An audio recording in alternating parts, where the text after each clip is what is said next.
Hello family, সবাই তোমরা কেমন আছো? আশা করছি তোমরা সবাই ভালো আছো। আমার আরেকটা নতুন ভিডিওতে তোমাদের অনেক অনেক ওয়েলকাম। তো দেখো, আজকে বানিয়েছি আমি বেবি কর্ন, একদম রেস্টুরেন্টের মতন। সেটা কিভাবে বানিয়েছি চলো তোমাদের সাথে শেয়ার করছি। আমি এখানটায় ফ্রোজেন বেবি কর্ন নিয়েছি। সেগুলো ভালো করে পরিষ্কার করে ধুয়ে চাকনিতে রেখে দেবো, যাতে জলগুলো সব বের হয়ে যায়। এখন একটা বলে আমি ময়দা নিয়েছি 2 কাপ, আর নেব আমি 1/4 কাপ বেসন,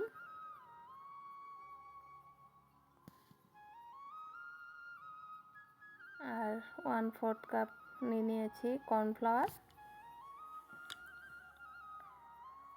আর এখন 1 চামচ শুকনো লঙ্কার গুঁড়ো দেব, আন্দাজ মতো নুন দেব, একটু হলুদ গুঁড়ো, একটু গরম মশলা দেব,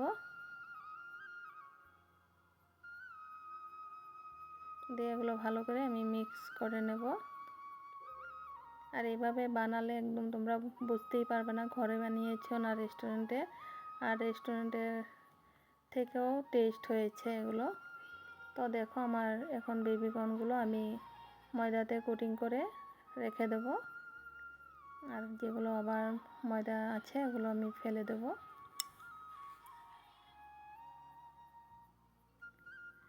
এভাবে করলে একদম বাইরেটা খুব ক্রিস্পি হয় আর ভিতরটা একদম খুব নরম হবে, দেখবে।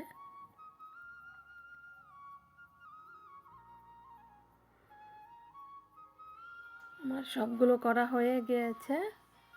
এখন যেই ময়দাটা বাকি ছিল সেগুলোতে অল্প অল্প জল দিয়ে আমি একটা ব্যাটার বানিয়ে নেব। এখন কড়াইতে আমি রিফাইন্ড তেল দিয়ে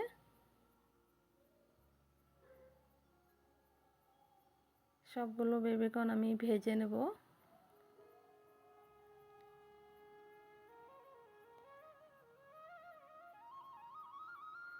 আর তোমরা কে কোথায় থেকে আমার ভিডিওগুলো দেখছো কমেন্টে জানিও, আর নতুন হয়ে থাকলে আমার পেজটা ফলো করে দিও। আর এই বেবি কর্নগুলো তোমরা এইভাবেও খেতে পারো, পকোড়া স্টাইলে, কিন্তু আমি সেভাবে বানাবো না, আমি অল্প অন্যরকম বানাবো, যেটা রেস্টুরেন্টে বানিয়ে থাকে। আমি দেখো সবগুলো আমার ভাজা হয়ে গিয়েছে। এখন আমি একটা চাকু দিয়ে আমি ছোট ছোট করে কেটে নেব।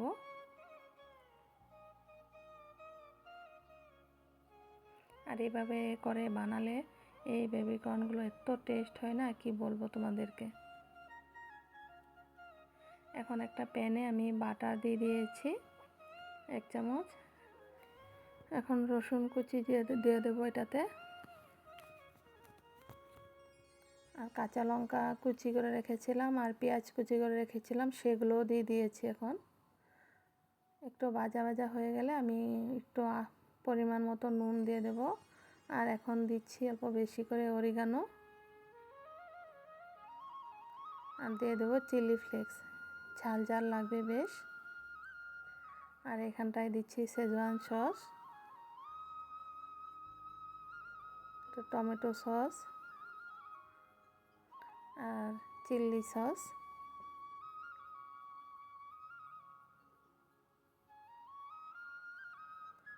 আর অল্প ভিনিগার, সেটা দিয়ে ভালো করে আমি নেড়ে দেবো এগুলো।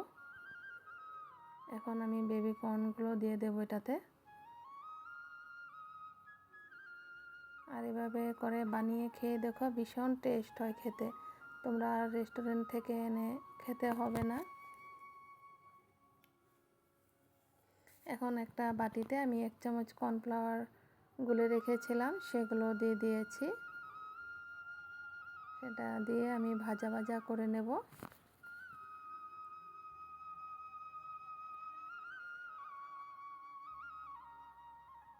আর এভাবে করে বানালে একদম রেস্টুরেন্টকেও হার মানিয়ে দেবে। আর এখন দেখো, আমি ধনেপাতা কুচি দিয়ে দিয়েছি, চাইলে তোমরা কসুরি মেথিও দিতে পারো, কিন্তু আজ আমি দিইনি এটাতে। আর একটু রেড চিলি ফ্লেক্স দিয়ে দেবো আমি। তো দেখো আমার হয়ে গিয়েছে, এগুলো আমি বাটিতে নামিয়ে নেব।